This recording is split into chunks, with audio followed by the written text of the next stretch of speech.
متوازنة جدا، يعني حوالي 65% مقابل 35%. هذا توازن ووعي عظيم جدا ومفهوم واضح، لأن هناك يعني أغلبية وهناك معارضة، هناك مؤيدين ومعارضين، الكل في سلة الوطن سواء. طيب من حيث الحقوق والواجبات.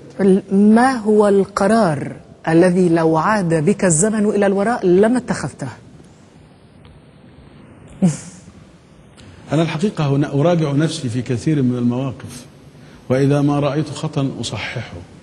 وقلت قبل ذلك أن الإعلان الدستوري في 21 نوفمبر الماضي فهمت بعض مواد ومادتين على وجه الخصوص خطأ، وصححتها في 8 ديسمبر بعده مباشرة بمواد أخرى لكي يفهم في إطاره الصحيح. ماذا لو عاد بك الزمن لفعلته؟ لاتخذت القرار بهذا الإعلان الدستوري بالشكل الذي صوبته به في 8 ديسمبر لتحقيق المصلحة وحتى لا يفهم خطأ. أنا اتخذت هذه القرارات لحماية الثورة المصرية.